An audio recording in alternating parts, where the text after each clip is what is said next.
चुनावी धोखाधड़ी के मास्टर है अमित शाह, कल्याण बनर्जी का बड़ा बयान। तृणमूल सांसद कल्याण बनर्जी ने अमित शाह पर किए जुबानी हमला। कहा, चुनावी धोखाधड़ी के मास्टर है अमित शाह। पहलगाम आतंकी हमले पर भी उठाए सवाल। तृणमूल सांसद कल्याण बनर्जी ने हाल ही में बंगाल का दौरा कर चुके प्रधानमंत्री नरेंद्र मोदी और गृह मंत्री अमित शाह पर जमकर निशाना साधा। श्रीरामपुर के तृणमूल सांसद बनर्जी ने कहा कि अमित शाह चुनावी धोखाधड़ी के मास्टर है। उग्रवादी पहलगाम में कैसे घुसे, उनका सवाल।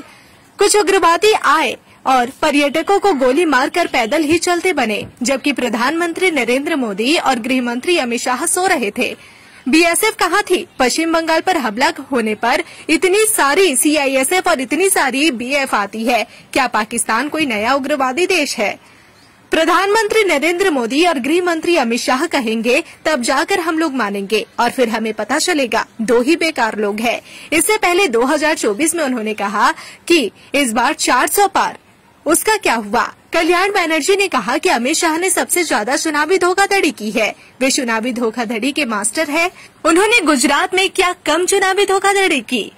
ऑपरेशन सिंदूर क्यों करना पड़ा? उनकी विफलता के कारण। वे ऑपरेशन पश्चिम बंगाल कह रहे हैं। एक बार संसद में ऑपरेशन पहलगाम के बारे में बताइए और फिर आप देखेंगे यह ऑपरेशन मोदी और ऑपरेशन अमित शाह बन जाएगा। उन्होंने सवालिया अंदाज में पूछा, त्रिपुरा में क्या किया? मुख्य चुनाव आयोग किसके लोग हैं? आपके अपने लोग, आपके द्वारा नियुक्त किए गए हैं। बीएसएफ सीआईएसएफ आपके लोग हैं। गुंडे हत्यारे सब आपके हैं, लेकिन पश्चिम बंगाल के लोग आपके साथ नहीं है। मैं आपको शीशा दिखाऊंगा, अगर हिम्मत है तो उन्हें चुनाव कराने दे और मैं आपको दिखाऊंगा। मैं मुर्शिदाबाद में 355 चाहता था, लेकिन नहीं हुआ। ऑपरेशन पश्चिम बंगाल का मतलब है आप हम सबका खून करने की कोशिश कर रहे हैं। आपके होंगे हर सपने साकार, चालू करो अपने कपड़ों का व्यापार। मैन्युफैक्चर प्राइस में माल देंगे भैया। कुर्ती 55 से चालू हो जाता है, साड़ी 115 से चालू हो जाता है। 15,000 प्रोडक्ट आपके लिए इंतजार कर रहा है। कब तक न्यूज देखोगे? ये समय आ गया है न्यूज बनाने के लिए। একদিন পরে একটা ছুটি পেয়েছে না, নরেন্দ্র মোদী চলে গেছে, অমিত শাহ চলে গেছে, এখন আর কোনো কাজ নেই। কারণ আবার যখন মোদী আসবে তখন ও রাজনৈতিক আন্দোলন করতে পারবে। ও তো দাদু ছাড়া চলতে পারে না। হ্যাঁ, তাই জন্য দাদুকে চাই, বড় দাদু মেজো দাদু ওরা আসলে তবে আসবে। তাই আজকে আসছে। সে আসুক, যায়, সে সবাইকার আসার অধিকার আছে, আসুক।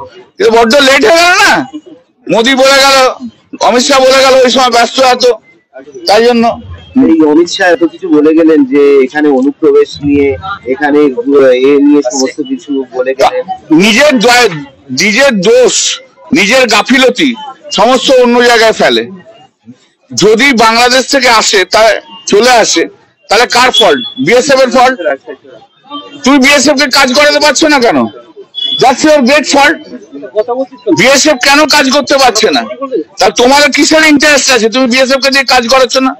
পহেলগাঁয়ে যে ইনসিডেন্ট হয়েছে, সেই ইনসিডেন্টের দোষ তো নরেন্দ্র মোদী এবং অমিত শাহ। অমিত শাহ কোন রকম আজকে কোনো ইন্টেলিজেন্স রিপোর্ট ছিল না, ছেড়ে গেল নাকি? বাইরে থেকে কয়েকজন টেররিস্ট এলো, টেররিস্ট এসে গুলি করে মেরে দিয়ে টেররিস্ট হাঁটতে হাঁটতে চলে গেল। আর অমিত শাহ নরেন্দ্র মোদী ঘুমোচ্ছিলেন। ওদের বিএসএফ কোথায় ছিল? এত বিএসএফ এত সিআইএসএফ। পশ্চিমবাংলাতে একটা ঢিল পড়লে সঙ্গে সঙ্গে 15টা সিআইএসএফ, 15 বিএসএফ, ভোট হলে 1500 কোম্পানি বিএসএফ সিআইএসএফ দেওয়ার জন্য ব্যস্ত থাকে। কিন্তু যেখানে আমরা কি জানি না পাকিস্তানকে নতুন টেররিস্ট কান্ট্রি হলো নাকি? পাকিস্তান তো অনেকদিন আগে থেকে টেররিস্ট কান্ট্রি ভাই, সবাই তো জানে। পাকিস্তান হচ্ছে টেররিস্টদের আতুর ঘরে, তো সবাই জানে। একে মোদী আর অমিত শাহ বলে বলে জানবো? অপদার্থ দুটো লোক এসছে, নরেন্দ্র মোদী আর অমিত শাহ। সবচেয়ে বড় অপদার্থ হচ্ছে অমিত শাহ। গোপাল ঠাকুর একদম, হ্যাঁ গোপাল ঠাকুর সেই আসছে। এই আওয়াজ তো 2021-এও বলেছিল, এই আওয়াজ তো 2024-এ বলেছিল, সারা ভারতবর্ষব্যাপী বলেছিল না, ইসকা বাদ 400 বার বলেছিল 240। মুখে এমন ঝামটা খাবে না যখন 2024-এ নির্বাচন হবে। কিন্তু ওদের লজ্জা নেই, দোকান কাটা। আরো সবচেয়ে বেশি রিগিং তো অমিত শাহ করেছে। অমিত শাহ তো রিগিং মাস্টার। অমিত শাহ হচ্ছে রিগিং করার একটা মানে আইডিয়াল ম্যান। লোকে ওকে থেকে রিগিং করার কথা ভাবে। গুজরাটে কম রিগিং করেছে, ও তো রিগিং মাস্টার জেনারেল। ও এখন আবার সততার কথা বলছে। ওর কাজ ছিল দিনের পর দিন শুধু লয়ার্সের চেম্বারে বসে থাকা, বেল নেবো, এই নেবো, অমুক নেবো, তমুক নেবো। 10 বছর তো লয়ার্স চেম্বারেই কাটিয়ে দিয়েছে বেল নেওয়ার জন্য। কত ক্রাইম করেছিল, কত করেছিল। পরে সরকারে এসছে, যাই হোক সেসব কেস ফেস গুলো এদিক ওদিক হয়ে গেছে আর কি, ঠিক আছে না। অপারেশন সিঁদুর করতে হলো কেন?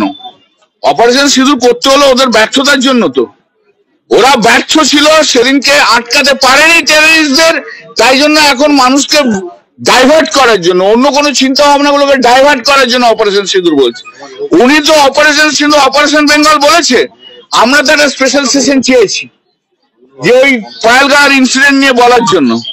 উনি একবার পয়ালগাঁওর ইনসিডেন্ট পার্লামেন্টে বলুক, দেখবেন অপারেশন মোদি হয়ে গেছে, অপারেশন অমিত শাহ হয়ে গেছে। দাদা বলছি केबीसी ढोंगे अमित शाह बोलें कि समय समाप्त हुआ, ममता जमानत से जब्त हो। उसका समय, अमित शाह का समय अभी खत्म हो गया, वो जानते हैं वो अच्छे से। नरेंद्र मोदी अमित शाह का समय खत्म हो गया, वो जानते हैं।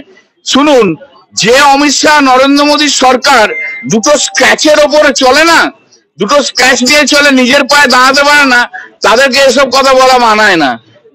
চোরের মার বড় গালা, বড্ড সবচেয়ে বেশি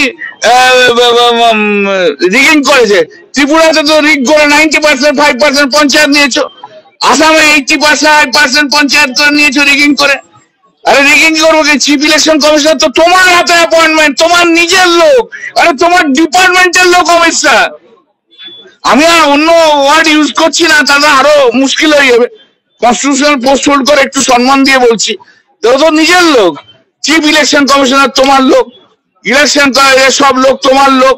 তুমি তো বলেছিলে যে তখনকার সব সরকারি কর্মচারী আমাদের সঙ্গে আছে, 2024 বলেছিল না? তা সবাই তোমার লোক, বিএসএফ সিআইএসএফ তোমার লোক। শুধু একটা জিনিস তোমার নেই, যে বাংলার জনগণ তোমার সঙ্গে নেই, আর সব তোমার সঙ্গে আছে। গুন্ডা থেকে আরম্ভ করে, লুটেরা থেকে আরম্ভ করে, ধাপ্পাবাজ, খুনি, সব তোমার সঙ্গে আছে। ইলেকশন কমিশন তোমার সঙ্গে আছে, সিআইএসএফ, বিএসএফ সব তোমার সঙ্গে নেই আছে। নেই শুধু কি, বাংলার জনগণ তোমার সঙ্গে নেই। কাঁচকলা করে দেখিয়ে দেবে। ওই তো বলে দিলাম, হিম্মত থেকে করুক না, হিম্মত থেকে কালকে ইলেকশন করুক না। চেয়েছিল তো মুর্শিদাবাদ ইস্যু নিয়ে 355 চেয়েছিল, ওরা নিয়ে চেয়েছিল তো ওই এনআইএ এর চেয়েছিল, পায়নি। সুপ্রিম কোর্টে গেল, সুপ্রিম কোর্টে যেও চেয়েছিল, এই নামে ও নামে সে নামে বেনামে দেনামে, হ্যাঁ, ওই একটাও তো কিছু পায়নি। হবে না। অপারেশন পশ্চিমবাংলা কি করতে চাইছে? অপারেশন পশ্চিমবাংলা আপনাকে আমাকে খুন করতে চাইছে।